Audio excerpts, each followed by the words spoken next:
know who are in the room right now, but we give a little more time. How many people are joining?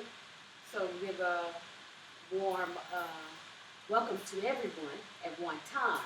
So I want to make sure that everyone's in here. So we'll give it a minute to get going. So I just want to welcome everyone to the live streaming. This is actually our first one. It won't be the last. And so hopefully you guys out there registered, those who have this on here now, appreciate it for being on time. And we'll give a little few minutes before we get started so I can give you an introduction on what is Avenue Simbel, what is that all about, and what is this app all about. So we're going to talk about that, and so I'll give a little more time for people to kind of join in the chat. Until then, we'll sip on a little tea.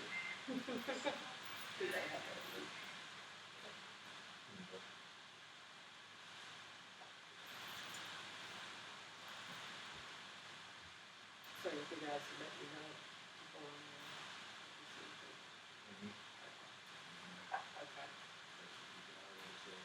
Okay. Oh, okay. So everybody's here. So those that are not, I'll give it's like 3 minutes, according to my time. So it may be a little bit ahead or delay, not sure.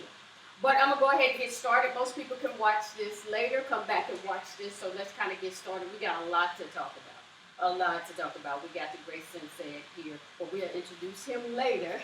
But let me give you guys a little walkthrough or just a little brief detail about Avenue Simbel. Most of you have known about the events here in Dallas, Texas that we had last summer, and we kicked it off as well in the springtime as well. Due to the corona, we're not able to do so now. So what we did was just have events that just for healing.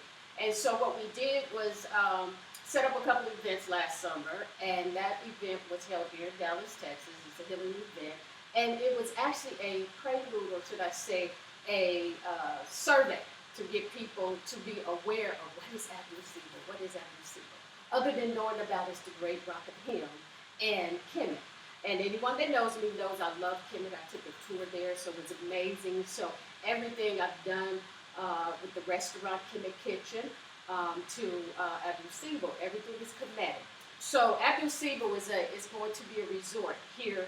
It's going to be in Belize. But we initially started it here in Dallas, but the Spirit led me to say, hey, you need to take this by the water, hence the name. So then I decided I need to take this by the water. So the ancestors came to me. I had been looking for property here in Dallas, and everything that I looked at, it was always something. And so I had a premonition that came to me, and it was like, you're going to do it in Belize. And I had already been to Belize and was doing some property there, but so that's why we ended up in Belize. And when I went there, the Garfina tribe and the history about it, all that is on the website as well. So Avenue Simbel is going to be a resort center, a wellness center. It's a private peer-to-peer center, and it's going to be headed in Belize. And we're going to have a series of healing programs. And this is all centered around Kemetic, ancient healing methods. It's non-medical. So we're going to have certified and trained, and I believe in that, being certified and trained, at least having the experience in that. If you don't, experience is more important sometimes than actually having the training. Sure. But you don't always have to go through something to know something. Right. You could just be observant of that.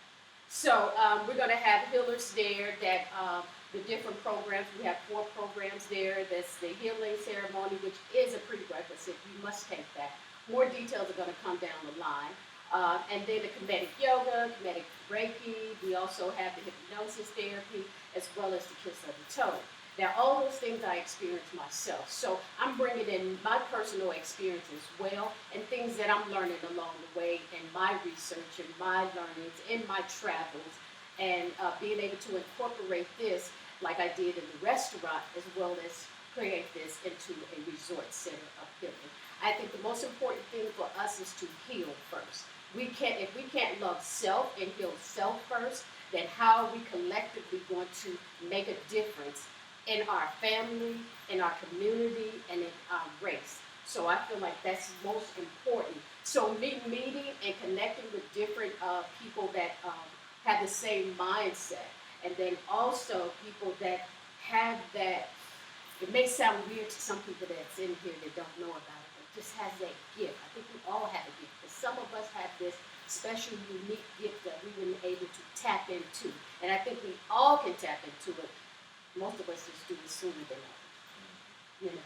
And so since the corona, we're not able to have the event. So what I wanted to do was kick off a series of interviews with healers and things that you would see if you'd been to the event. We started off with probably 40 people to 400. We had David Banner there, as we did a few years back.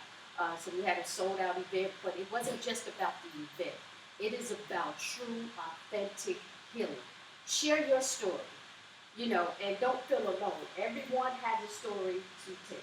Everyone has a book. Everyone has a book. And so this is what this platform is for. As well as we're going to talk about health, we're going to talk about wealth, all that encompass the center. And so having people that's on the show that's going to tell us about different herbs, neurologists, numerologists, and then also just shamans, all the things that you can get if you come to our center, when you come to our events. You will get that in the center on a person-to-person, private-to-private, Pier 1 experience. Now, without any further ado, I want to introduce my first guest and why I selected him as my first guest. At the last event that we had, which was a great event with Banner in the community, it was a very nice event. You know, it touched a lot of people, and that's the key things to me. For me, I don't want to just have an event. That's not what I wanted to do.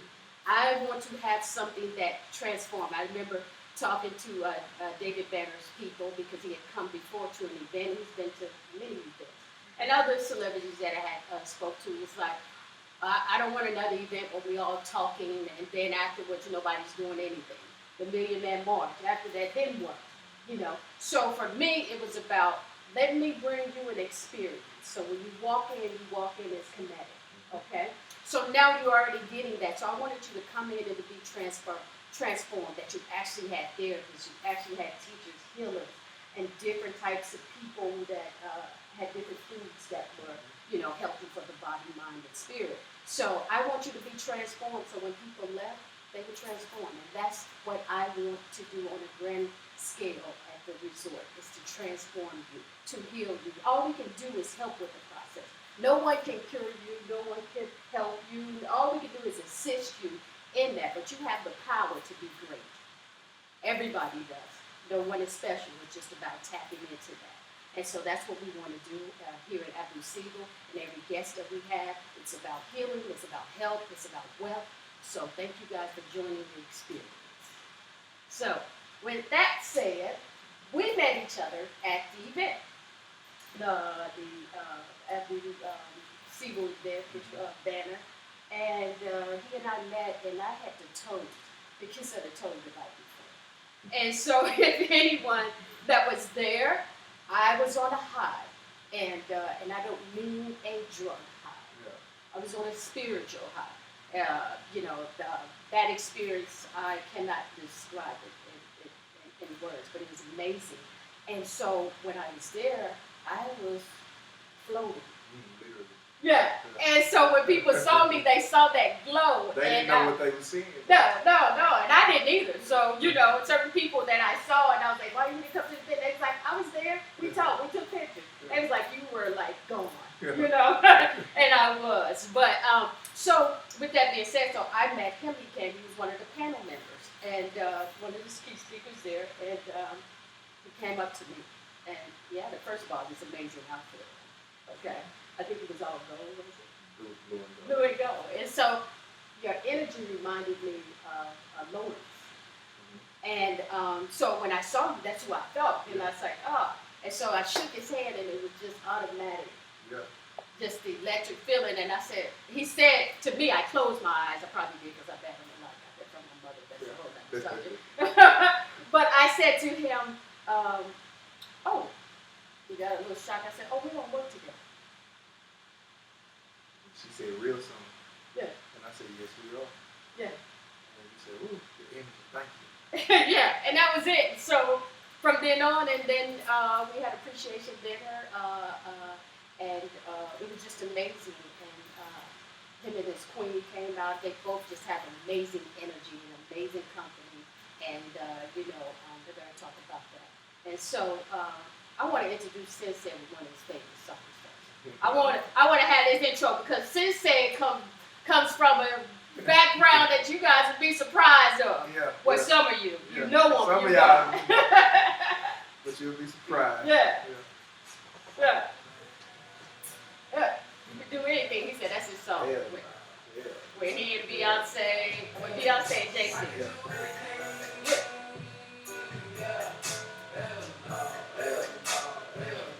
Yeah. Okay. You can do anything. All right. So we got SenSay here, and his story is amazing. But on this show, what I'm gonna do is allow people to introduce themselves. I feel like it's okay. I don't call it bragging. I call it just confirmation. I call it facts. I call it just affirmation. Speak about what you've done. Speak about who you are, where you've been. SenSay. Man, first of all, it's my honor and my pleasure for real to be here with you. The way we met, it was crazy, but we're here now because the universe works in connection. So, this is a divine connection, to say the least. This is all a part of my transformation. And even the event was something that I knew was taking me to a different place in my transformation. I started out, really, this journey for me kind of started in 2004 when I lost my mother. Okay. I didn't know what I was on then, but I knew I lost a connection, and I was looking for it. So at that time, I was always been somebody who you can come to for advice. I've always been somebody who was kind of heavy in religion. I was raised in church, you know what I'm saying? So I always had my own relationship with God. I can't see you heavily in religion. Nah, no. Okay. Yeah, I was there. Like, I think we all were. Yeah, we was out there because, we come from a Baptist background. So, I went to the Baptist church, grandma on the usher board, all that good stuff. So, I'm raised in the pews and all of those kind of stuff. So, I was raised in that. Especially coming from South Dallas, it was like we had to find something to be rooted in, coming from being raised basically in suffering, that's the mindset that we come in. So for us, religion is an escape, for a lot of us in the hood, and that's why it's become such a great crush for us. So within losing my mother, I had to find something else to lean on, and I was looking for something greater than me because I couldn't do it for myself anymore. So I really leaned heavy on the Bible. I went to the scripture. I actually read the Bible 3 times within a year's time after I lost my mom. I lost her in 2004, and I just went to heavy in the Word. And I went to it, but it wasn't fulfilling me. And I remember looking at myself, and I'm full of handlebars, I'm full of Xanax, I'm smoking weed, I'm doing all kind of stuff, but I'm reading the Bible. And I'm telling myself, this ain't getting it. You know what I'm saying? So I'm telling myself that, what is this about? So it just sent me on a journey, and I spiraled down when I really did. I started to question my life. I started to question my existence. There was days when I woke up, I started to, ask, why you wake me up today, God? So I went through that whole stage of depression and feeling like my life wasn't worth anything, feeling worthless, and, questioning my whole existence, just everything about myself. So I wasn't happy with myself. And then I began to pull myself out. I was in a 13-year relationship at that time. The young lady that I was with, when I lost my mother, I ended up staying with her for 13 years. And it was something that taught me a lot about myself because I was wrapped up in a cycle of not loving myself. So I was now with somebody who was there for me when I couldn't be there for myself. So that was a valuable lesson for me to learn that I was in a routine instead of a relationship. So I started to realize that I wasn't happy. A routine. I got caught up in a routine, so it was like you get caught up in the emotions of going through being with people, so after so long it becomes a routine. You know what I'm saying? So I didn't know I was in the routine. But after I bounced back, because I got back on my feet, it took me to about 2007, 2008. I got back on my feet. Now, when I lost my mom, there wasn't nobody there for me. I felt like I ain't had nobody. I ended up losing everything I had. I ended up moving with this girl and her mom in the projects. Okay. Like, I literally, my little brother had to move with us, so we were depending on my mama's social security checks and all this kind of stuff. So I was really at my lowest point, you know, and I was somebody who was real popular in the streets, you know what I'm saying? It's a couple songs out with my name in it, you know what I'm saying? But I was really somebody who was kind of popular in the streets, you know, I had my own name for myself, you know what I'm saying? So, you know, I was good at what I did, you know what I'm saying?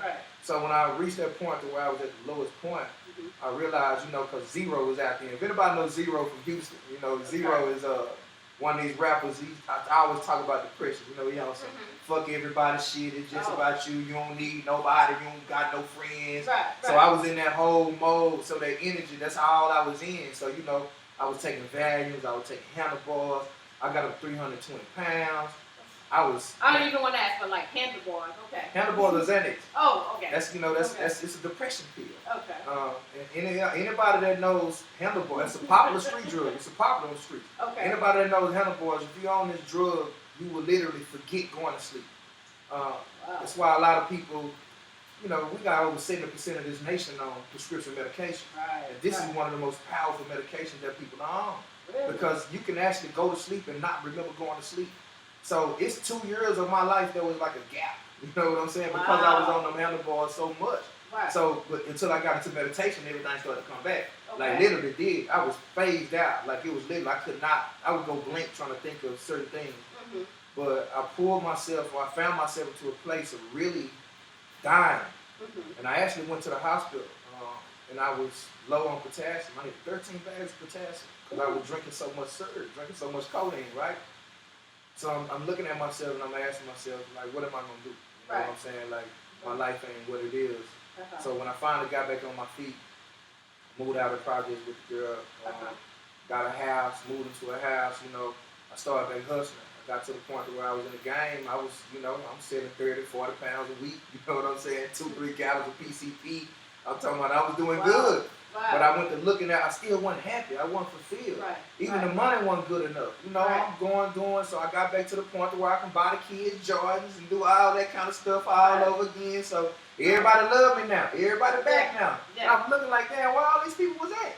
Like where everybody was at. Like when I was going through, because when I was staying with this girl in the project, did nobody reach out to me. Did nobody say, man, you can come stay with me, bro. I'll do whatever, you know, I'll get you on your feet. Even my kid's mother, you know, it was just a whole bunch of things that I was just victimized. It put me in a whole victim mode, you know. So then I started looking for that attention, because, you know, when you're in victim mode, you start seeking attention, you know what I'm saying? So I'm looking for who notices me, who appreciates me, who loves me. So when I come out, I'm still in that attention-seeking mode. So now that I'm back and I got my money, I'm still noticing that these people still don't appreciate me. Like, if I say no now, that if I tell them I ain't got it. So now I got the mind frame of telling people no. See, I learned how to say no when I went through that last stage. So now people reach out and I say, I ain't got it. If I can't do it, I won't put myself in no bind. And I started seeing how people were pulling away from me. And I'm like, damn, they were just always dependent on me. So yeah, and I'm like, damn. So I was needing them to need me too. So I'm looking at this and I'm like, yes. So I'm looking at even the relationship with my kids. That was like one of the most powerful things that I went through. Because I was so defined by them. You know, when I had my first daughter, it was in '97.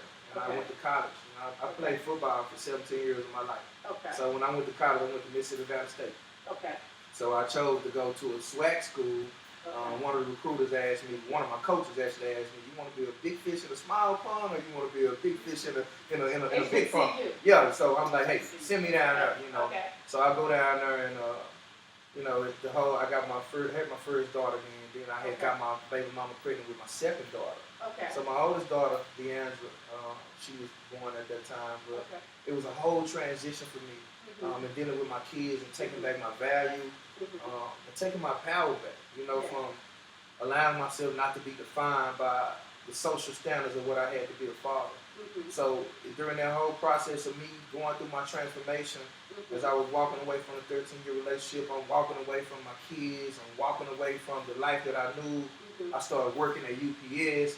I made a whole little transformation. I met another queen. So you came out of that whole street life? I was pulling out of it, and I wanted to shed everything that came with it. So the 13-year relationship came with that. The bond that I had made with people came with that. The bond that I had built with my kids came with that. Because it all came with the old me. Okay. So at that time, I didn't realize what I was doing. So you think you had to break a bond with your kids from the old you? Because I'm trying to, we talked about this, and I don't have children, so I can't really so much relate to it. I can understand it because I've been a child before. Right. But when you say how you had to say no, because I don't go to your graduation, that doesn't make me a bad dad. Yes. Because I don't do this. Can you kind of explain that? Because that to me is very profound. It was very, very trying for me at that time. The reason why it was so trying is because I wanted to be that, for my kids. I wanted to be somebody that was there for them and somebody they could depend on. Okay. So when I went through that first stage of depression and realizing that one of the main things that was keeping me depressed was I couldn't live up to their standards. And so it was like living up to other people's standards, mainly my kids. Okay. And it was on the standards that I had also set for myself as well. Okay. Because now I'm looking at the fact when I can buy them something, or when I can come through for them. I'm looking at that as that's my defining moment.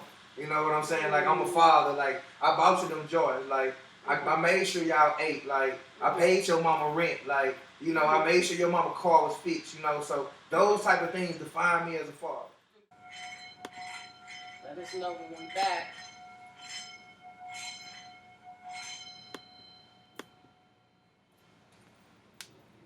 Make it.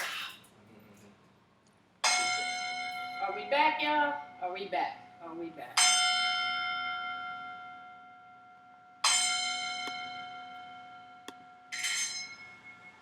You should have it in your ear to know are we back. Someone should be telling you in your ear, are we back? Alright, we're back. Okay. So, sorry about that, guys. As we go, we get better. Yes. So as we go, we get better. So be patient with us. That's what happens when you go live. So we'll make sure that everything goes right. So don't y'all be talking about this is how we dealing with black folks. Nobody want to hear that. Yeah. That happens with everybody. That happens with every goddamn body now. Don't y'all start that now. Don't do that. So we good? We good? Wow. Okay, we're good. Okay. All right. So we left off where you were talking about your kids and that relationship and just in general finding validation and doing things for other people. Yes. And mainly our kids, because what I learned was our kids are our biggest manipulators. So, it made me reflect on how many times that when my oldest daughter was able to call me and say something and pull me to a place to where I felt bad because I had to say no, or that I didn't have the money. Like, that added to my depression so much when I was going through it. So when this is out from leaving the streets. This is from leaving the streets. Yeah, when I'm used to giving, now I'm on child support. Their mom put me on child support. Okay. I'm going through child support court and all this kind of stuff. Okay. So the whole child support dynamic changed everything too. Okay. Because it was like, I was on the typical shit. Like, now tell your mama, get out child support shit. Like, I'm paying child support. Like, I'm going to work now to pay child support. Right. Because it went to the point where they actually came to my house, knocked on my door, and my kids answered the door. And so me and the constable actually sat outside for about an hour and just talked. So all of that was a part of the traumatic experience, like, that I had to say I was no longer going to be victimized. I was no longer going to be the victim in this situation. So the hardest part for me was taking my power back from my kids. And it was because it was not their fault. And that was the main thing that I had to make them realize, and also I had to find comfort within myself. Because it wasn't my fault. And it wasn't their fault. I was living up to social standards. And they would measure me by social standards. So that helped me gain more compassion for myself and stop beating myself up so much. Because it was times where I felt like I was less than a man. It was times where I felt like I was giving up on my kids. It was times where I felt like I was not being a good father, not being a good person, not being just nothing good for them at all. Like, I'm like, well, hell, I might as well not be y'all dad. Like, it was, I remember at one point I was like thinking about signing over the rights to my kids. Like, I literally was thinking about that because I didn't want the whole pressure that society puts on you of being a father. Like I didn't want that anymore. You know what I'm saying? So some may say, and I hate to say that I'm like playing devil advocate, but you know, some may say, well, I mean, that's your job as a father, to be a father. Mm-hmm. So society doesn't have to put that burden on you. That is just something you are because you had those children. But I think you need to kind of put it in perspective. You're talking about a father being, okay, I was giving everything. I was spoiling them and everyone around me. And I thought that's what made me a man. Yes. That's what made me a father. And it was never good enough. And it was never good enough. So then you then said to yourself, wait a minute. This doesn't define me. My love for you. So I want people to understand that so they won't be thinking that you're saying, you know, fuck my kids or anything of that thing. And that's the battle though. Exactly what you just said. That's powerful you said that, sis, because that's the whole battle that I put myself in. Right. Am I being this type of person? Mm-hmm. Am I saying fuck my kids? You get what I'm saying? Yeah. But in the aspect I had to gain that mentality, then I had to let go of saying that being a father was a job. I had to stop looking at being a father as a job, and then I had to look at it as a role that I have to play. So now that I'm playing this role, how authentic am I in this role? So it's like I began to ask myself, am I being the change I seek to see in my kids? Am I being the person that I want them to be? Fuck what I'm buying them. Fuck what I can do for them. You know what I'm saying? So they didn't realize it though. So that's when I had to embrace another level of love within myself because they didn't know what was going on. They began to question me. Oh, you don't care about us. Oh, you ain't calling us. Oh, it's like that, Daddy. You know, that's the best. You can call us. We are here for you. But it was our manipulation, though. They didn't know it. You know what I mean? So they telling me that they wanted me to call me, but in a part of subconsciously, when I get on the phone with them, it's always gonna lead to, what can you buy me? What can you do for me? You get what I'm saying? Right. So it's like I had to break that subconscious need within myself. Because a part of me, I realized I was thriving on my kids needing me. And a lot of parents don't even realize that. That's why they feel like my life stopped. You know what I'm saying? Like, oh, I done had kids, I can't do this no more. And so that's how people begin to live through their kids vicariously. Because you feel like your dreams, you have to give them up. So now you're mad at your kids when they don't live up to whatever standard you put in front of them. So it was a whole, man, and then dealing with my daughter and missing her graduation. Okay, go ahead. Yeah, that was another experience that I knew I had to do because she threatened me with it. You know what I'm saying? Like it was a threat. Like, oh, since you did this, I don't think you should come to my graduation. And I'm like, well, I was your daddy before you graduated. I'm be your daddy after you graduated. So at that point, I was let go of any type of physical things that I said would define me as being a father. And that was like one of the most hardest things for me to do, but it was the most powerful part of my transformation. It really was. So now my kids are back in my life, and at your event was the first time that they actually came back around me when I was doing spiritual work. So that was the first time they saw me in that light. They hadn't saw their daddy that way. Your event was the first time that they actually saw me. Interesting. Yeah, so, because it was like, I knew that event was significant for me, like I did, because it was, you know, you start to recognize life and you start to recognize the moments, and you're not a prisoner of them anymore. So, you know, I started to create more moments. You know what I mean? So now my kids are a part of that. I think it's profound to confess what you're saying because a lot of people out there do feel that way. And I think there's a difference in someone being a dad. Never doing anything. Yeah, never doing anything. Never been in your life. That's not what you're saying. What he's saying is, I've been there and I was this hustler and then everybody loved me. Then, Daddy, you're the greatest. And then, but see, you also took accountability that you set that tone. Yes. You know, and I kind of can relate to, all of us should be able to relate to certain things that you do, you looking for a validation outward. And that becomes a process to where you have to go, wait a minute, I'm not doing this. I'm doing this for myself. Right? You got to get to a point where I'm doing this for myself, because the moment you start to do for someone else and they're not happy about it, then you start to be upset. Yeah, now you're questioning the whole connection. Do you love me? Well, I did this for you. That's, you know, that's because I love comes with control. Right. So there's a thin line between being concerned about somebody and actually trying to control them.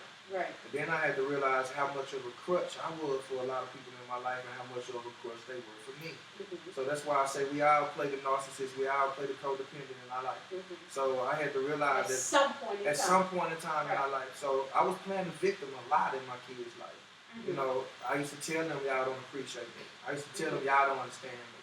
I used to tell them things like y'all ain't gonna be satisfied till y'all can call me one day. Till I'm not there for y'all. That's a good one. Right? Yeah, you know, I mean, that's the most used one. Yeah. When I'm not here. Yeah, when I'm not here, y'all, you know, it's just like, and I realized that appreciation was only gonna come from within me. I was looking for them to give me something that they didn't know how to do.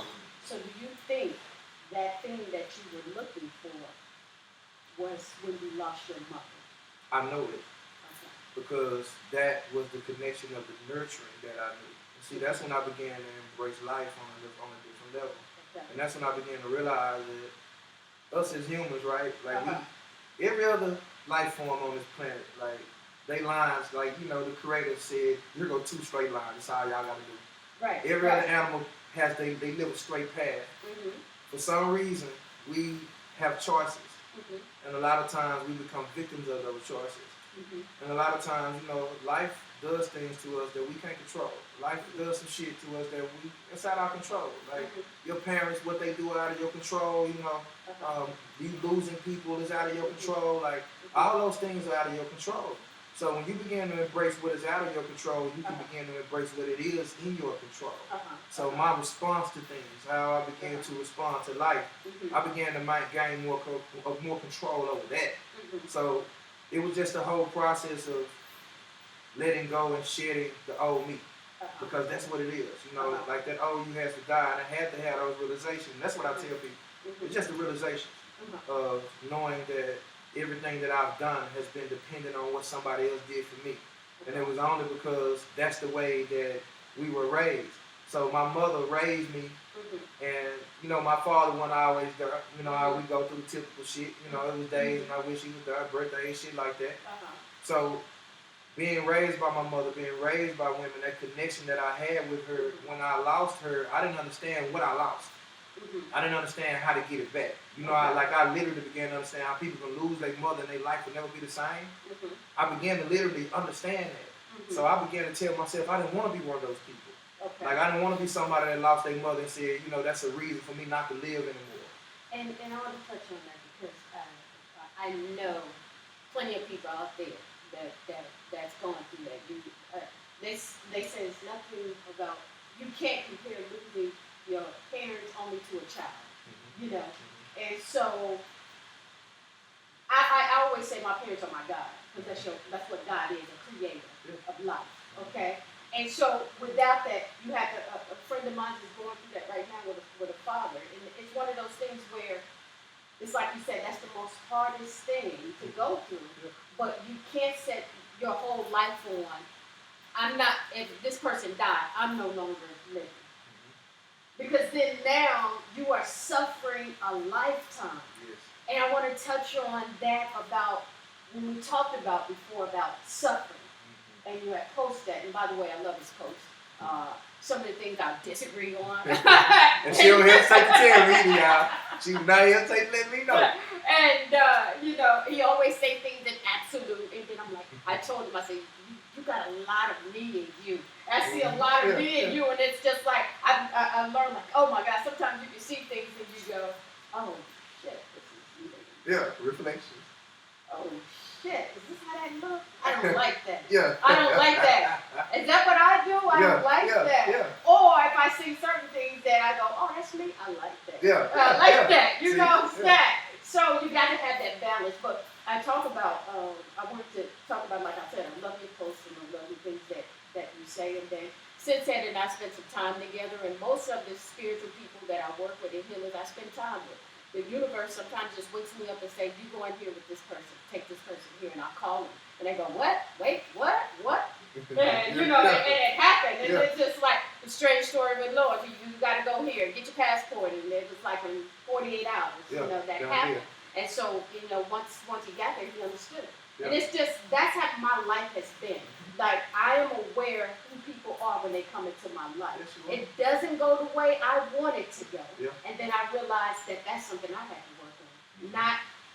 Things are not going to go your way, Shavonda. And when they do, it's not the end of the world. That's right. Because I'm so like, this is here, I plan, and when it doesn't happen, I go a little tangent. And so I don't do that anymore. Right. Well, let's say. No comment. Right, yeah. No comment. When I said it, I thought about wait a minute. when we was up on the rock, like my star. This motherfucker. But it's a process. But it's not as is. bad as it was. But the first thing is knowing. It is. And then accepting that. And then understand, how do I change that? It's a process. It's a process. But I love the fact that you say, and a lot of people tend to think that you're supposed to suffer for a lifetime. You're supposed to heal for a lifetime. I want you to kind of elaborate on your feelings on that. Man, something you said a while ago is very key to that. Your likes and your dislikes. Because we go through life thinking about things we like and we dislike. We love on the same level. That's how your mind and your emotions turn against each other. Because of your likes, that means that basically, if I say something that you don't like, regardless of all the time that we spent together, all the good stuff she said about me, she can hate me just like that. Yeah, you're not a Prince fan. But I'm a Prince. I'm a Prince. But if I say that, she'll be like, I'm gonna look at him different. But it's just about how quickly we identify what we like about somebody and what we don't like. Right. And how easily that can change the way we perceive or the way we look at this person. So it's like our mind can tell us, fuck them. And our emotions can be like, you tripping, you moving too fast, you overreacting. Right. So it's like over time, your emotions catch up with your thought process. Over time, your emotions say fuck it with your thought process. You know what I'm saying? Right. So you get over it eventually. So that whole separate thing is because our emotional self, we are dimensional beings. We are multidimensional. So the fact that all these things that make us human, as I was saying a while ago, when you talk about the connection with your mother, when you talk about the connection with the people that raised you, when you talk about the connection with the people that cultivated you, loved you, the type of love you receive as a child, I tell you, the first 20 years of a human being's life determines a lot about us. First 20 years. The first 20 years, I think. Okay. The reason why is because we're not like any other species on this planet. We need love. We need nurture. We need the right environments. We need the right type of people. We need these things in order for us to cultivate who we are. How you receive those things or the level that you receive them on determines how you cultivate it. Now, a lot of times we got success stories and all this kind of stuff, and they say somebody broke all these bounds and they came through this. So that breeds somebody else that is looking for an escape. So we always breed, or we always equate that to something outside of us. That breeds our suffering. The pursuit of happiness. The fact that you think that you have to pursue things in order for you to find or achieve happiness. It's like, if your emotions reach a certain state in your happiness, we call it love. Alright, if it goes past that, it becomes compassion. If your love reaches point to where it's all inclusive with everything around you, it say that you reach total bliss now. So if your mind, that's my word, by the way, bliss. Everything that I do has to reach this level, especially in my personal relationship. And so we're talking about levels, right? So we're talking about levels on how we perceive things. So how you perceive something as blissful and how you perceive it as something that you don't like is just the perception between you. So the fact that we don't understand that this perception lies within us, I tell people our responsibility to life is all fucked up. Because we think that our responsibility is about, now you equating it to your life. How good you pay your bills, what type of car you have, the type of people you have in your life. So therefore you think that your responsibilities are equated to something physical. But really your responsibility is simply that, your responsibility. How can you respond to life? So a lot of people are being crushed by life. So this only because they're basing it off of their circumstances. We measure ourselves by so many things. So our happiness is defined by too much shit. That's basically what we're dealing with. So, but do you think it's, it's impossible. I mean, it is something that, can you avoid that? It can be avoided. And the reason why, how it can be avoided is by doing the internal work. I don't know if the right word is avoid, but how do you... It can be overcome. Yes. It can be overcome. You can. That's overcoming suffering. Right. This is what healing, this is what we're doing. Right. And the whole premise of healing is to be healed. Right. So you want to start to speaking your healing as past tense. You get what I'm saying? But the fact that once you embrace suffering and you embrace the fact that your life is going to be filled with all these lessons, your life is going to be filled with all these things, you don't know what's coming next. This means that you haven't embraced life in its true form. Life is going to chunk shit at you that you don't know. Right. Life is going to do things that are out of your control. So you have to remain in a place to where stillness is where you remain. So it's about knowing that the connection within you, between you and all things, only lies within yourself. So it goes back to you. Right. And it goes back to the way you perceive the things that are happening in your outside life. Right. Now, how you transform that is because we've been through schools, right? We've been through, I call it the education system, right? This is why I say it's not your fault. We've been through social engineering that has put us in this dynamic, all right? They have really turned our intelligence against us because you equate your intellect to the shit you remember. You equate the way you love and the way you feel to the people that can give it to you. Your idea of success is about accumulation of shit. Our life is now about an accumulation. That's why we're in the pursuit of happiness. So your body is an accumulation of all the food you ate, all the emotions, all the shit you've been through. Your mind is an accumulation of all the shit that you've experienced, all the things that you saw, heard, tasted, touched. This is what the mind and the body does. We have to create some separation between the mind and the body so you can learn how to observe yourself from the God perspective. This is when you learn to observe yourself through an observatory point, as you said a while ago, so you don't have to keep going through shit. Right. You don't have to keep, how many times do you have to be disappointed before you know what disappointment is? How many times must your heart be broken before you know what heartbreak is? As you said in one of your videos, how many times people gotta tell you, that's not right, that's not your motherfucking friend, that's not your whatever. Like how many times we gotta keep going through the same thing in life before we get it. I always say things are repeating themselves, and I take a lot of these personal, because this is all about personal growth. Is it? Me having this center is not because I'm completely healed, and and it's not a suffering thing that you got so much to heal from. Yeah. You could just have pain to death like with my sister or my grandparents. That's when life is chunking things at you that you can't control. Right. So now it allows you to become in a place to where you respond correctly. Right. Because you honor your emotions. Right. See, this is what the self-validation, because it's all about self-realization. Right. And the first thing that you said that we're talking about is transformation. Yes. See, a lot of people embrace change, but you don't want to embrace transformation. See, change is temporary. See, we change all the time. You change clothes, you change your hairstyle, you change your car. That shit don't last long.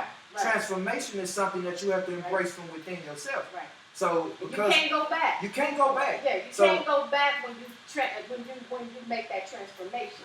And a lot of people don't understand that. And when we had that talk about that, and it was one of those things where one of my favorite books of all time is Simbel Livestream. And there's good stuff. That was on for years ago, 20-some years ago. And I wasn't there at the time. It's just somehow my spirit led me to certain things that I wasn't aware as when I was young. But it was like once I became aware, I said, "Oh, that's what that was. Okay, that's what that meant." That I was able to go back and look at those things and understand them. And I think, I want to talk also about how people read a lot. And they talk about knowledge, There's a lot of these conscious folks that are talking, about all these books they've read and all these things that most of them haven't traveled. But, it's one of those things. They telling you about African spirituality and don't have a passport. Hello. Never been there. Ain't been there. But they tell you all about the Orishas and all this and you sitting right there, they know what they talking about, no shit. Right. And so I think at this point in time that's why I said I started off authentic. And so when I connect with people, I gotta be authentic because I know so many Babas and this and that and queens, and I know that when it's not authentic. You understand? Because whatever it is that's one thing, it allows me to be able to see that. Some may get in and try to use me and think they're using me on the last 2 events. Of course. But it's one of those things. It always works to the greater good. But we met. Hey, look, we're here now. And other great things. But I say that to say that it's being authentic, and it's not a fad for me. It never has been. Nothing that I do is about the moment. It's much greater. It's a part of my development, my growth. Yes. And so when I'm sharing this, whether it's about building wealth, whether it's about building companies, whatever it is, and I'm authentic in it. And anyone knows me know I'm authentic. I'm compassionate about everything that I do. Mm-hmm. I laugh at the fact you talk about job, like, you ain't compassionate about your job. You love the money they give you. Yeah, motherfucker love the money. And I'm like, it's a little bit of both. Yeah, it's a little bit of both. It's a tool. Yeah. See, and the whole point is everything that you're saying, because you get to a place to where you realize that life, the way they built this shit is a game. Right. And so you begin to learn how to play the game. And you're not so all included with the game. Right. You're more inclusive with life, with your life. Because at the end of the day, your life is no longer described by your job. It's no longer described by your relationships with people. Right. It's no longer described by the car you drive, the clothes you wear. Right. It's only described by the fact that you woke up. Right. That makes it enough. Yeah. The rest is on you. Yeah. I tell people every day I wake up, I don't give a damn what the circumstance is, because I can change them. Right. Anything because when you're talking about success, there's a lot of things that has to come into play when you're talking about your outside situation. It's just the real shit. Mm-hmm. So you need certain things to go in your favor. You need certain things to kind of work out your way. So you need to be in a place to be all right when they don't. Right. You get what I'm saying? Right. So it gets to a point where you have to be okay with the results, even if they don't come your way, like what you said a while ago. I just think that's one of the biggest things, and I could talk about it from a financial perspective, and just having things that you can choose from the street life and what we talked about, is just you losing everything and then starting over again. Mm-hmm. But in those moments, are you going to then harp on where you are? It's okay I feel to vent it all out, to try. That's expressing your emotion. That's honoring yourself. That's saying how I feel. That's that throat chakra. I'm saying how I feel. I'm hurt right now. Baby, I use my throat. I talk. But it's one of those things. So I don't hold anything in. When you talked about that, I don't hold anything in. And it's probably because at a young age, I took counseling, behavior counseling, because I was always fighting all the time. Everyone knows that. So it's I took that at a young age, from 3rd to maybe 7th grade, right? So I learned how to talk. I learned how to communicate, right? So, other times I may not have been great at it because of my delegation needs. You understand? And I can think about losing the restaurant, and then getting into that I felt the need to find something I could be good at and make better because of the loss. And so when I get to that point, I always go, okay, I'm always looking to I don't like failure. But then I realized through this whole process that wasn't failure. You understand? But it was one of those things where I'm okay, I've never because I'm able, whatever I do, I'm I succeed at it. Yeah. Okay? Because I'm putting everything into it. Now there's a difference, and I'm going to tell you what it is. There's a different focus. Mm-hmm. When you are truly focused on something, it's just whatever you do, you throw your life at it. Mm-hmm. You get what I'm saying? Mm-hmm. That's a power. Mm-hmm. Because a lot of people don't do enough of that. Mm-hmm. So for you, when you don't see people that do the same thing that you do and don't go at something as hard as you go at it, it's wait a minute, do they want this the way that I want this? Yeah. But people are too full of themselves to allow themselves. It's not a bad thing. Okay. It's actually a beautiful thing, because it means that you become all involved in what you're doing. Mm-hmm. Now what you said is powerful as well, because you had the realization that you're too involved with the results. Right. Because when the shit don't go your way, it messes with you. Right. But when everything works out, it's perfect. I love it. I did everything right. But now that was a couple years ago. Now you know better now. I know better. Because you realize it ain't about if I did it right or wrong. It's whether I did it well enough or not. Yeah. So now I can come back and do it better than I did it the last time. I did it. So there is no measurement there anymore. It's okay saying when I come back to the drawing board, I'll be ready next time. You know what I mean? It's just like what we're doing right now. We're going to have some kinks. We're going to have some things. But when we come back next time, we're going to be boom. So it's about repetition as the mother of all skill. You begin to get better at it as you go. Right. So that's the same thing about your healing and your transformation. Right. You have to be patient with yourself. That's what I tell people. Right. Because as you keep going, as you keep growing, as you keep evolving, you start to have these self-realizations. That's basically what you said. Right. Because you realize there are some things about you that have already been happening, that have always been there. Right. Because enlightenment is simply about the words. Right. So the more aware you become of your own shit, the more you can get out your own way. Right. So the less you become your own motherfucking enemy. Right. So now this is you embracing your God self. This is saying that I'm a creator. I'm a destroyer. Right. I fucked some things up in my life and I made some things go right. Right. So let me focus more on what I make go right and less on what I fuck up. You know what I'm saying? It's not walking that energy. Let's not walk in that. Yeah. And it's even powerful because even you made me think about a point in my transformation when I was thinking about the Kemetic knowledge and the books when you were talking about it. Yeah. And picking up all this wisdom and all this, well, I ain't gonna say wisdom, knowledge, right? All the accumulation, you know what I'm saying? Because I got so wrapped up in the first stages of a lot of people when you're waking up, it's anger, all right? You begin to be angry because you realize that you've been lied to. Yeah. You begin to realize that maybe you ain't got it all figured out. You begin to realize that maybe you ain't shit. That's like a fucked up realization. Like you begin to realize that everything that you've been through, maybe I this person that I thought I was, maybe I ain't as great as I thought I was. So you begin to question yourself because you need that moment to rebuild you. Right. Because if you're allowing outside things to turn down your ego, guess what you're going to need to build it back up? See, it's all right to criticize yourself. But see, a lot of times you get caught up in the criticism and you remain in that place because it's not becoming constructive at that point. Right. So you're not having those realizations. So the realization after happening, you have to laugh at yourself. Right. Because that's when I tell people, we always talk about it, you read all these books. Right. The ego this, the death of the ego, the ego, the ego, the ego. Right. You're going to need your ego where you're going. In this world that we live in, you're going to need your ego. The whole problem is right now, your ego is too attached to too many other things. That's what I realized. Are we calling it Puff Daddy? I don't know what we call it now. But, it's like love. And I'm like, I like that because that's what I feel. And I always feel that's what I am. You know what I am. It's not something that I try to be. Yeah. It's like, it's just there. I am, right? And that doesn't mean that I'm perfect. That doesn't mean that I don't have my faults. It means that I understand that everything that I do is of love. And it's like, I always want to share that with people. You know what I'm saying? And then I realize everybody is not worthy of that. And they haven't arrived there yet to receive that from me. You know, and so that's how I get disappointed. You know, because I allowed myself to be set up for something that I knew that wasn't ready for me. Yeah. And you but I am this. I can control this. I got this. And then when it happens, you're like, oh shit. Right, but you do, right? And so it's one of those things. That's a process in learning. That's something you go through in life. I feel like it's one of those things.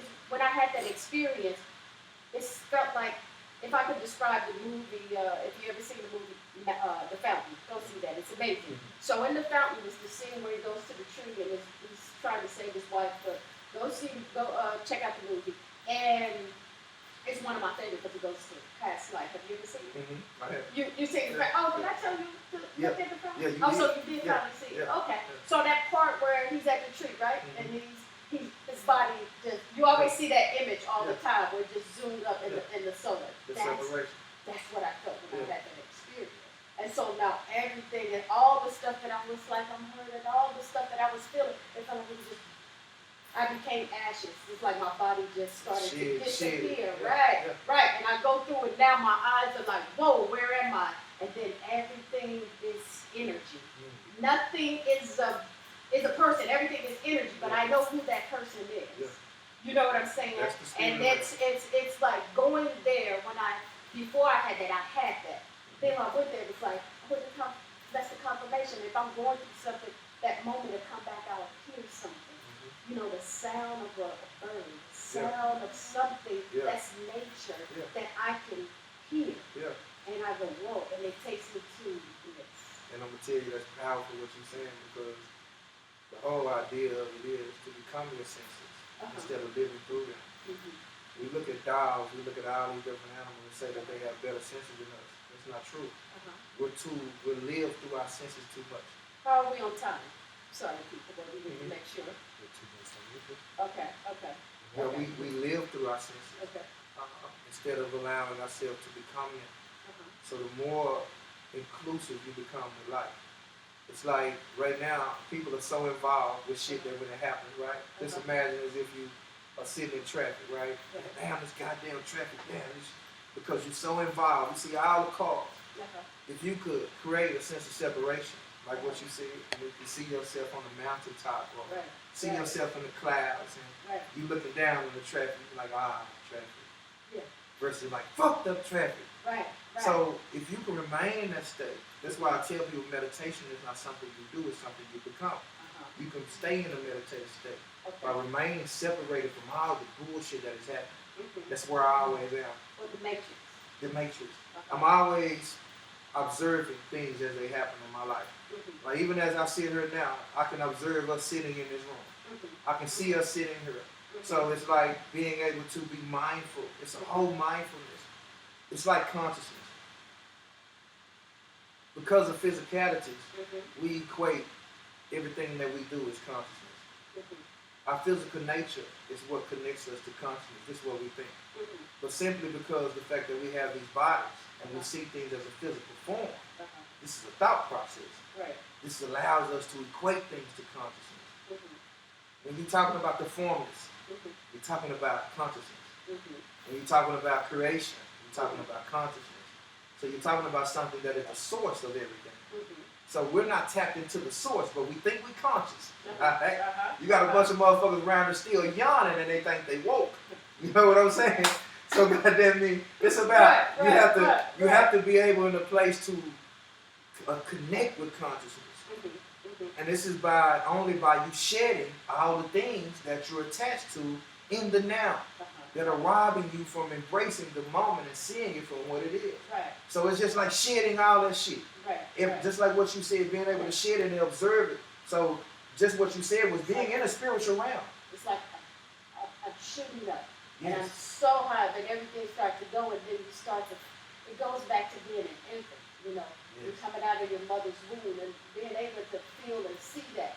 It's you hype. Can't describe it it's to anyone because they just like, because it's crazy. It's only from experience. Yeah, it's only from experience. Yeah. I always talk about, you know, how it's hard to define spirituality because most people will be like, okay, well, there's no science behind it. It's pseudoscience.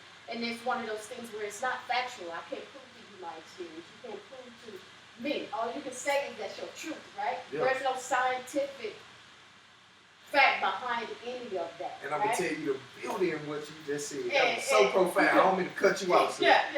I'm going to tell you how beautiful what you just said. That's why I always say your spirituality is about your individuality. Nobody can define that. The fact that you think somebody can is because religion is still in your mind.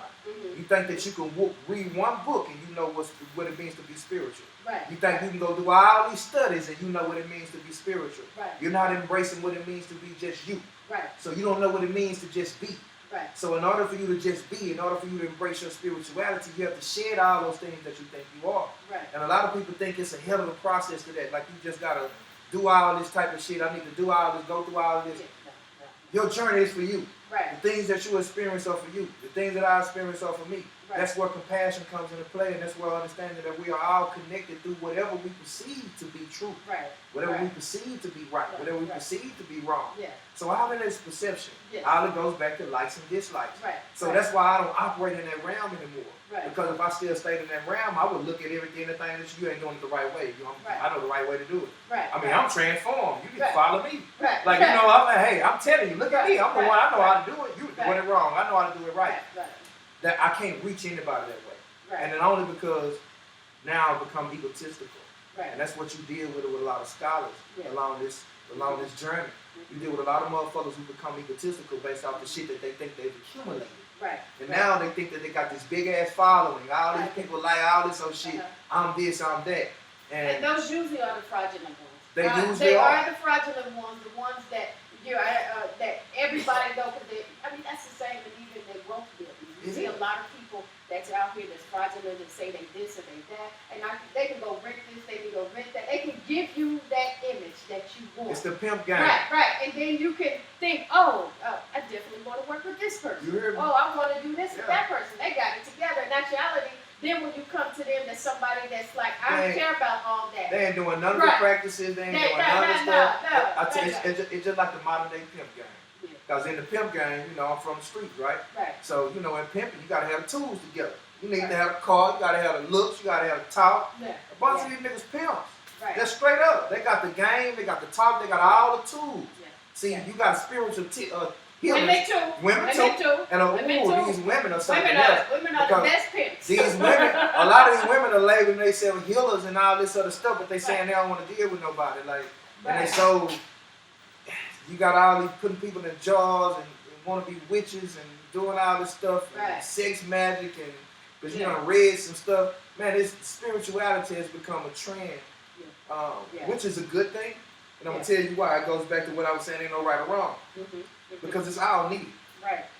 It's all needed. It's all in balance. It's all in duality.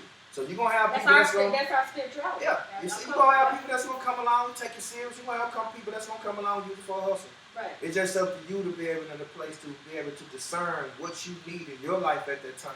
So if you're following somebody, obviously they have something for you in that moment. Right. So I tell people, take the meat, leave the bone. You know, take what you can apply to your life, because knowledge applied becomes wisdom. Wisdom is power. So if you're gathering shit that you can't do nothing with, that's what you've done with the education system. That's what I was saying about a while ago. Because they cap you off, they put you through these degrees of knowledge, through their schools. Everything you learn in school is about everything but you. Right. You don't learn anything about your damn self. Everything is about things that you need to accumulate what you think is a good life. So it's just all about becoming in a place where you're no longer attached to the things that you remember, the things that you think that you learned in your life. They no longer define you. You begin, it's just like, if it's certain things you don't need training for. Nobody ever had to teach you how to breathe. Right. I tell people, if you went out in nature and when you was young, if nobody ever taught you that this was your mouth and that was your ass, you wouldn't grab a goddamn banana and put it up to your ass. You get what I'm saying? It's a natural part of intelligence within us. Right. So because a lot of us are removed from that, you think all the shit you remember makes you smart. It goes back to the education system when they started kindergarten, first grade, like straight up. Because now if I'm in kindergarten, first graders are above me. Right. You know, so it's about that separation, and it's been created by society. So our spirituality has to be redefined by you as an individual. And one of the things that I noticed in this, and I don't like to say conscious community because I'm not a part of that. I'm not a part of any organizations and any of that type of thing. I'm a part of myself and those that are about themselves, but not being selfish in a way that you don't regard someone else's. Yeah. You know, someone else. That's where the power comes. Yeah. And so understanding that and walking through that and actually living through that. You know, and a lot of people say it, but they cannot walk through it. And there's certain things that, you know, I'm struggling with, that I'm understanding how to release certain things, and it's a process, but I know it, right? And that's the difference in knowing that. But other things that I know that took some time for me to get to where I needed to be. And it is a process. But when I see these people, like, wear the clothes, wear the outfit. I mean, we got our stuff on that, right? Yeah. But it's one of those things because what it represents, right? Yeah. Symbolism. And everything that we do, right? Symbolism. And some of that symbolism, like I said, you can't prove. Some science can with certain stones and what they can do, and you know, and you know, sage, all that different stuff, and the herbs, all that stuff is a part of nature, and it is science. Science that they may not understand, right? But our ancestors do, right? So when I see people that's not authentic in it, I used to go, you know, well, it's. I'm trying to find the right word to describe how I feel when I see those types of things. I can feel it in my spirit, and it makes me feel like it's almost like a disrespect. Yeah, and it's like, do you know what the ancestors are going to do? You're playing with that, right? Yeah. And it's in a way to where you're not serious about it, and it's one of those things where you can't do or put something on somebody without that spirit being coming back on you. Yeah. And I was telling you guys earlier today with somebody that I hadn't talked to in a while, and it's like, how you doing, whatever, and they had mentioned something about spiritual, trying to clear their spiritual debt. Karmic debt. Yeah, the karmic debt. And I thought that was like profound to say, like in the spirit world, you have created some debt that you need to pay. And in order to pay that debt in the spirit world was different than the financial world, where you can go to somebody to wipe this off my credit, to do that. You can have somebody to do that for you. But in the spirit, right, outside source. But when it comes to your spirit and what you've done, you have to do that. No one else can. And guess what? That's why they gave us Jesus. So we can rely on the outside source to atone for all the shit that we know we done done. Right. Instead of you being accountable. Yeah. Instead of you saying that I've done some things I'm not proud of. Yeah. Instead of you being able to tell somebody, let me be present because I hurt you. Right. I did some things that wasn't right to you. Right. Let me own that. Right. You can just say it was my ego. Right. You can just say I wasn't myself. Yeah. Now I'm forgiving. God know my heart. Yeah, you know what I'm saying? All that shit. Yeah, right. You know, what is it? 20 Hail Marys or whatever. It's gone, and I did this, so I'm good. Yeah, I'm good. You should be good. No, you should let that go. Right. Why are you still holding on? Right. No, it's like that's not how that works. So I thought that was profound, and I'm probably going to use that. You know who you are, said that to me today. And it's just amazing that I thought, wow, that's why I remember someone had said, sometimes you got to get out of the way of somebody else's karma. I told you that. Oh, that was you. Yeah. Okay, get out of the way of somebody else's karma. Because they still paying debt. And you in the middle of somebody paying their debt. You don't want to catch that wave. You're going to catch that. You don't want to catch that wave. Right. And if you think about it in your life, cure is something that allows us to be able to embrace somebody else's karma. Because we curse too much. A lot of times we don't know when to let people go through their own shit. You curse so much. You want to, and that's the empath and all that type of shit kicks into play. You become empathetic, sympathetic to the person's situation, and you draw yourself into it. You are somewhere else, somebody calls you and telling you about what they're going through because you're so involved in it. You done hung up the phone and now you crying. Now you sad. You at home, your house was good, you and your husband was in a good place, you and your girlfriend, you and your whoever, everything was good till you got this phone call. Now all of a sudden you sharing in somebody else's shit. Now either your spouse is looking at you crazy, your kids looking at you crazy, or you looking at you crazy. See, you didn't think it was that easy. It's that easy to pick up on somebody else's shit instead of saying that whatever you're going through right now, you need to go through it for yourself. Right. And that doesn't mean that you're not being that doesn't mean that I'm not, and that you're not concerned about them. That doesn't mean that you're cold-hearted. It's like you can have that conversation with them and say, you know, I sympathize with you, I understand, or whatever it is, but then that doesn't mean you have to take on that full energy of that and then put that energy on your loved one. And so that is important. That's one of those things you have to try to you know. Especially as a healer, especially as going through or living in the stage that we're in now. So many people are awakening. So many people are becoming more connected to each other, becoming more empathetic and all that kind of stuff. So what do you think about that? This whole thing, if we're going to kind of wrap this up, we're going to at least an hour and 30. I think we got about, 15 more minutes or so? And probably maybe 20 since we had a little time lag there. But I want to talk about, I think it's important, because what's happening right now, we have a lot of people that are out there that are doing culture. You know, it's the same as what we just mentioned about. It's not really true, authentic healing. And you say, well, how do I know who is who? And I always say you can feel it.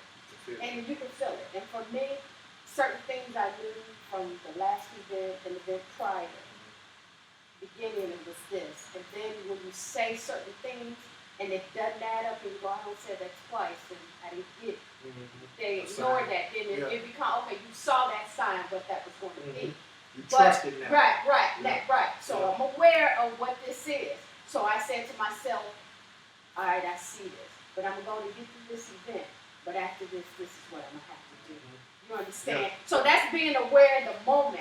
That's observing. Just being observant in the moment and saying, no, this is not about I'm going to get you back, I'm going to do this, this revenge. It's like, okay, I'm going to set aside because I don't did everything and I gave all of this, I got nothing. And then you know this, and so now I'm have to, okay, you know what this is, and this is what you need, because the bigger picture was greater than me and them.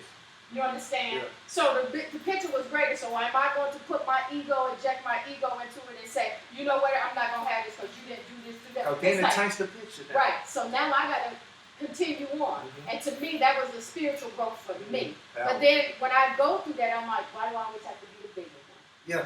Why do I always have to be the bigger one? And so at a point, I realized that, you know, we have to kind of understand, like you said, we have to have a discernment in it. Yeah. And so that, I go back to the question of all these conscious people, so-called people waking up, there's a lot that is. And I always say, even the ones that really aren't, it's still a good thing because we can at least pull them in and real being authentic. They hear. Yeah, they hear. That's how we can walk. So even with the corona, a lot of the herbs and all these things have been coming into play. With all this, with the way the world is moving and operating right now, herbs have begun to take over. Spirituality is growing. We're looking at the whole dynamic of, you're talking about a lot of different things. Photonic energy, you're talking about the times of the year, you're talking about planetary alignment, we have supermoons, we have all these different things. All these different things affect consciousness. Right. That's all said and done. If you think about this ain't the first time, nothing new under the sun. But I know a lot of you guys, I got some friends that are doubters out there that's like, this is all pseudo, and I respect and know that, but go ahead. The reason why they would say that it's all pseudo because they're living off of, they're living off of somebody else's interpretation of what they know to be science. So you don't know what it means about the own science of your genetic makeup and about the energy that binds you and that binds your physical nature to this realm of existence. Right. So you question it. It's a natural thing with the human complex. So the only way that you're going to know what I'm saying is you have to become inclusive with it. So the only way that you're going to know this is from within. Because to know the sun, to know the moon, to know the planets, to know the stars, is to truly know yourself. So all this is knowledge yourself. I ain't talking about some shit outside of you.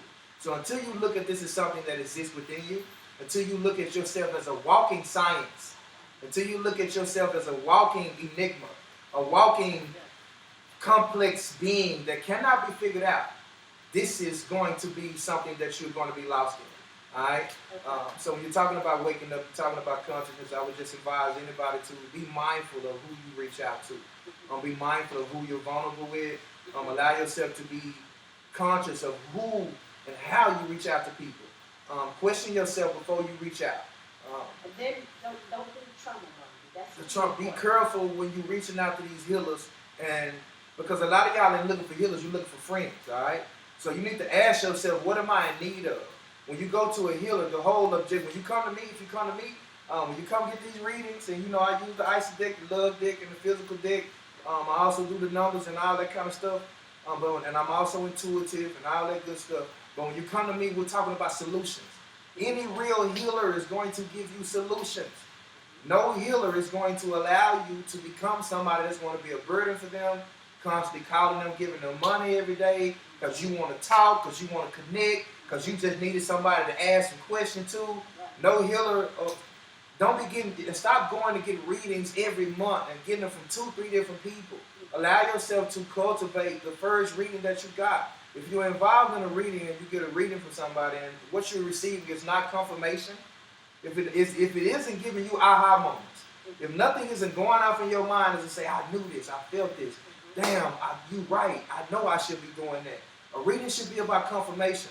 If you're talking to people that like somebody put something on you, it's a hit on you. From your old life, your grandmother did something and this and that, and you got a curse on you. Cut them off. They want your money. You know what I'm saying? So your power of discernment should grow. Your intuition is growing. Get out, connect with nature. Take your shoes off. That's where your most clarity is going to come from. Go on a diet. Go on a fast. Drink some smoothies. Get some sea moss in you. Stop eating so much meat. Allow yourself to go 3 days without meat or so. Drink more water. Wake up in the morning. Go connect with the sun. Watch the sunrise. Watch the sunset. Take your shoes off. Go by water. Observe the birds. Just let shit shed. Become your surroundings. Allow yourself to just let go. This is going to be clarity will find you. I promise you, the universe is already filling you with it, but your gut is blocked and you don't see it for what it is because you don't see you for who you are. So share the idea of who you think you are, and all the clarity and the confidence that you need will find you. And if you need any help, we're here to help you, to serve you. Well, we have to wrap up. I love what you said, and I hope people tonight when you tuned in learned something, or you can relate to certain things, or it led you to want to know more and to do more with yourself.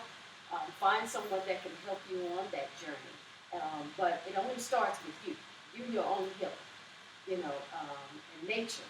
So, everything is, I always end it, SenSay, everything is about love.